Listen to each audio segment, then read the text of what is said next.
Bonjour à toutes, j'espère que vous allez bien et que vos familles se portent à merveille. Gloire à Dieu. Aujourd'hui, nous allons parler d'un thème très enrichissant, un thème très important, très capital. Donc, chaque personne a besoin pour grandir dans sa marche avec Dieu. Et sur cette chaîne, notre objectif principal est de grandir dans la révélation, dans la lumière de la parole, dans la connaissance de la parole, afin d'accéder à notre destinée de gloire. Et donc, lorsque vous prenez cette ferme résolution de marcher dans la compréhension de la parole, dans la révélation de la parole, soyez-en sûrs, sur votre chemin, vous allez rencontrer des épines. Sur votre chemin, vous allez rencontrer des situations contraires qui vont vous faire croire que vous avez pris la mauvaise décision. Et donc, le moteur important dont vous avez besoin pour tenir fermement, pour garder la ténacité tout au long du chemin, afin de donner gloire à Dieu, c'est la foi. Vous avez besoin de la foi pour grandir dans votre marche avec Dieu.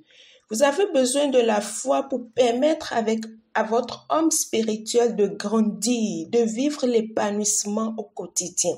Et aujourd'hui, nous allons parler de comment intégrer la foi dans sa vie quotidienne. C'est très important parce que beaucoup commencent avec la foi, l'élan, la force, mais arrivées à un certain niveau de la route, elles abandonnent. Elles n'abandonnent pas parce qu'elles avaient prévu abandonner, non. Elles abandonnent tout simplement parce que l'inquiétude a pris place, la peur a régné et elles ont perdu la foi. Elles ont perdu la foi parce que la batterie de la foi s'est déchargée. Le moteur s'est vidé. Et donc, elles ont perdu la foi en cours de route parce qu'elles n'avaient pas prévu elles n'avaient pas prévu en fait cette situation.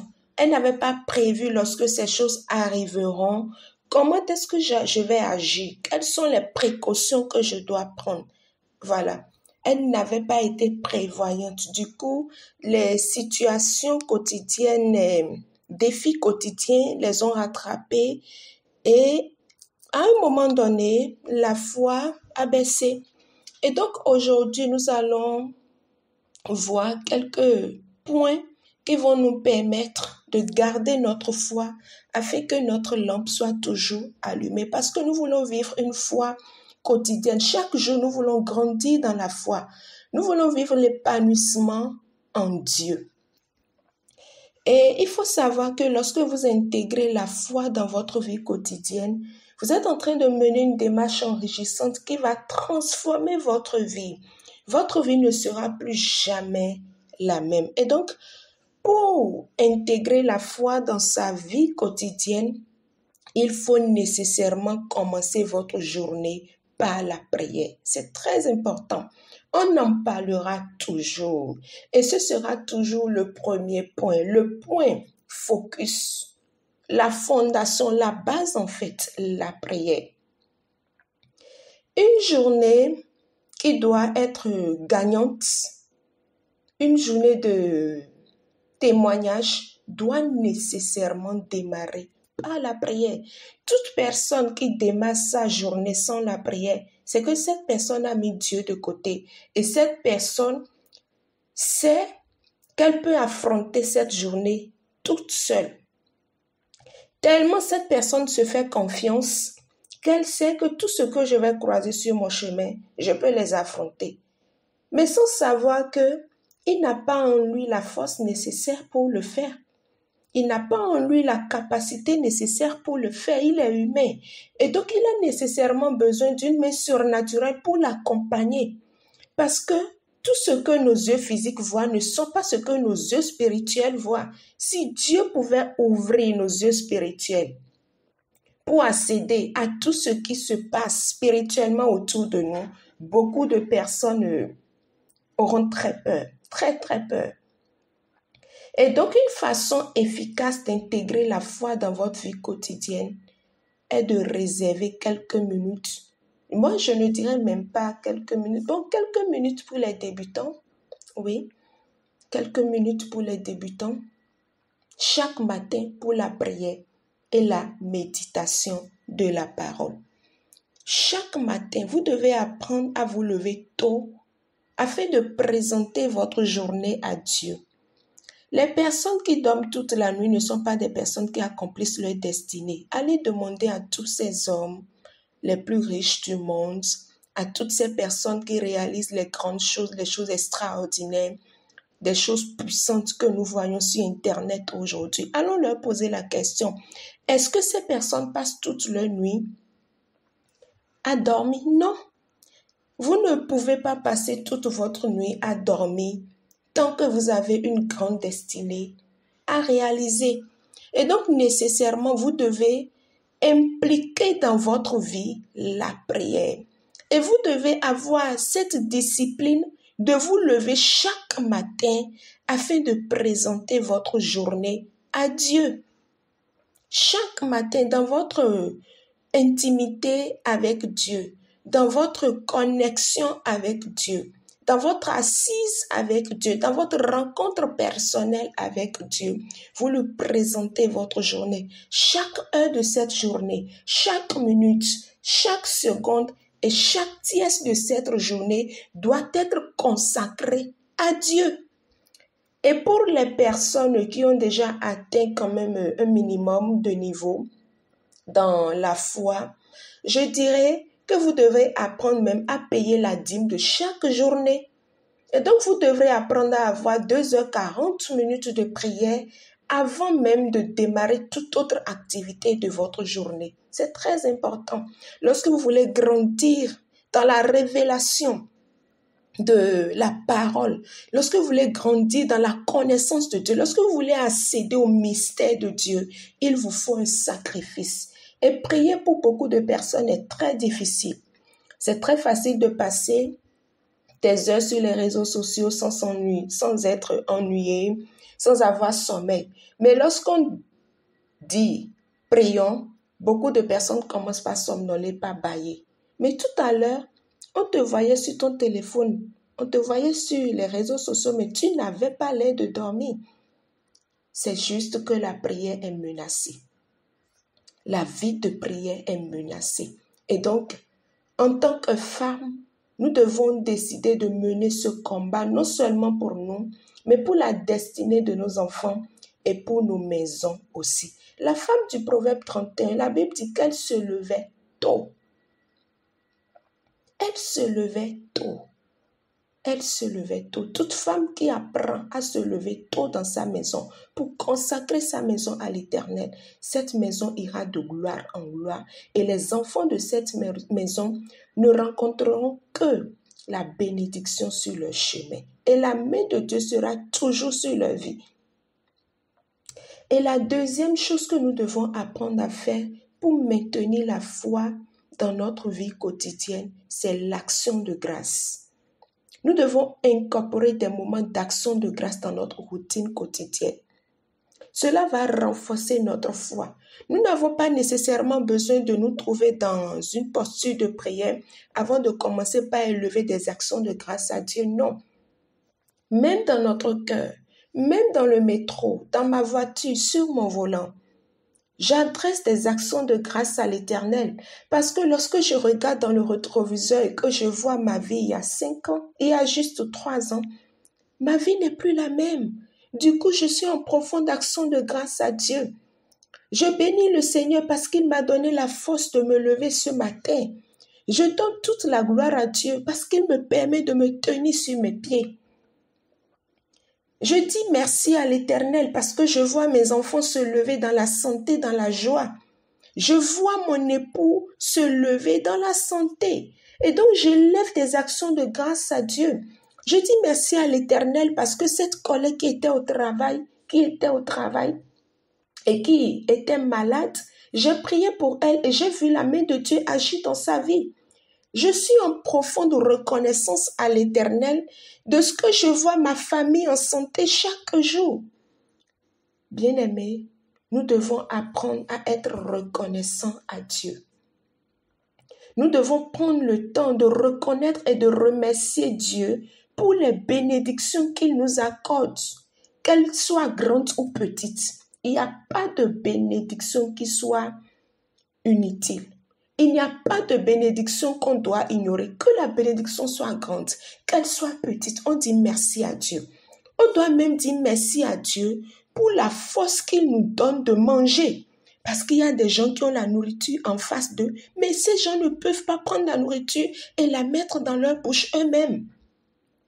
On doit apprendre à être reconnaissant à Dieu pour le privilège qu'il nous donne même de lui dire merci. C'est un privilège. Chère femme, c'est un privilège. Et beaucoup de personnes n'ont pas ce privilège. Parce que le diable a volé ce privilège. Le diable a volé leur identité. Le diable a volé leur foi, leur force, leur élan. Il leur a volé leur santé, leurs finances, leur mariage, leur travail. Et qui sommes-nous pour ne pas dire merci à Dieu? Et donc nous devons incorporer l'action de grâce dans notre vie quotidienne.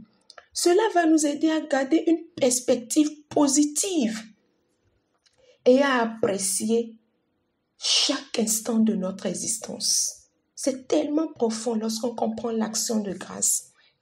Et c'est bénissant aussi lorsqu'on comprend la profondeur de l'action de grâce. Regardez Jésus au moment de la Sainte Seine. Lorsqu'il voulait faire la Sainte Seine avec ses disciples, la Bible nous dit qu'il prit le pain et il rendit grâce à Dieu. Il prit le vin et il rendit grâce à Dieu. Et donc l'action de grâce, c'est un acte puissant qui chasse loin de nous l'ennemi. Parce qu'un cœur reconnaissant est un cœur joyeux. Une âme reconnaissante est une âme joyeuse qui jubile devant le trône de l'Éternel. Et cette âme ne peut jamais avoir en elle l'inquiétude, ni la crainte, ni la peur du lendemain. Parce que cette âme se confie en l'Éternel. Et cette âme espère au Dieu d'Israël. Cette âme sait que c'est en Dieu seul que se trouve son espérance. Cette âme n'a pas un plan B. Non. Nous qui sommes en Dieu, qui croyons en Dieu, nous n'avons pas de plan B lorsque nous venons à Dieu. Parce que lorsque nous commençons pas à avoir de plan B, c'est que nous faisons confiance à notre intelligence, à notre force personnelle, alors que nous ne pouvons rien. Nous sommes limités, peu importe les choses que nous voulons accomplir dans notre vie. Nous devons avoir en nous cette humilité de reconnaître que Dieu est au-dessus de tout et c'est Dieu qui décide de tout. L'action de grâce, un acte puissant et très redoutable. La troisième chose que nous devons aussi incorporer dans nos attitudes, c'est l'étude des textes bibliques de la Bible. La lecture de la parole de Dieu. On en parlera toujours et on ne cessera jamais d'en parler. Consacrer du temps à l'étude de la Bible. On doit avoir du temps pour étudier la Bible. On ne doit pas seulement lire la Bible parce que oui, notre pasteur nous a demandé à l'église de lire la Bible, parce que dans un cours biblique, on nous a demandé de lire les versets avant de venir et donc je lis rapidement ma Bible. Non. Les personnes qui lisent la Bible de cette façon n'accèdent jamais à la révélation de la parole. Parce que la parole dit dans le psaume 119, la révélation de ta parole est claire, elle donne de l'intelligence aux simples. Et donc pour accéder à cette révélation de la parole, il faut nécessairement avoir le temps, consacrer du temps pour étudier cette parole. Et quiconque va à la parole de Dieu va à la rencontre de Dieu. Quiconque prend l'étude biblique pour un exercice sacré, profond, rencontre Dieu. Et Dieu ouvre son intelligence à accéder à sa connaissance. Et nous devons établir aussi des objectifs clairs pour nos études bibliques. Qu'est-ce que tu veux en lisant ta Bible? Quelle est ton attente en fait lorsque tu lis la Bible? Et il ne s'agit pas aussi de lire simplement la Bible. Aujourd'hui, le thème dont on parle, c'est intégrer la foi dans sa vie quotidienne. Ça peut vous pousser peut-être à dire, je veux grandir dans ma vie de foi. Et lorsque tu décides de grandir dans ta vie de foi, tu te tournes vers les versets de la Bible qui parlent de la foi. Et là, je suis dans Hébreux 11, le verset 11 qui dit, « Oh, la foi, c'est la ferme assurance des choses qu'on espère, la démonstration de celles qu'on ne voit pas. » Et donc, une personne qui veut incorporer la foi dans sa vie, en s'appuyant sur ce verset, doit comprendre que lorsque je lis ce verset, je comprends alors que Dieu, il est le Dieu qui appelle les choses qui n'existent pas comme si elles existaient. Parce que le verset me dit, la foi est la ferme assurance des choses qu'on espère. Ce que j'espère, j'ai la ferme assurance en Dieu que je l'ai déjà. Et la démonstration de celle qu'on ne voit pas.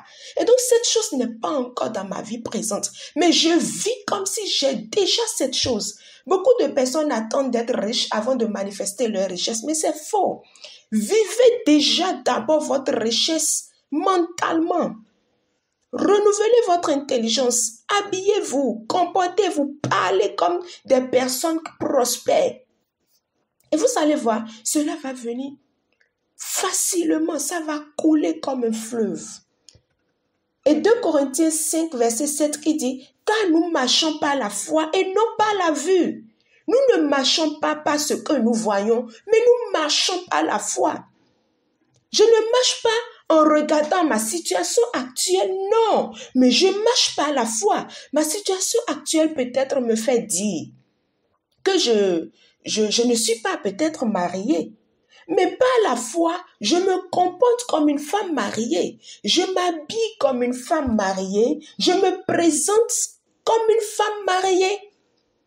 Et j'incorpore en moi des valeurs, des principes et des normes. Et toute personne qui me verra me trouvera comme une femme responsable, une femme mariable, une femme qui sait se présenter, une femme qui sait parler aux gens, qui sait approcher les gens, une femme respectable, une femme honorable. Une femme de mystère. C'est très important. Lorsque nous allons à l'étude biblique, n'allons pas à l'étude biblique simplement parce qu'on nous le demande, non, mais allons avec des objectifs clairs et précis. Cela va nous aider à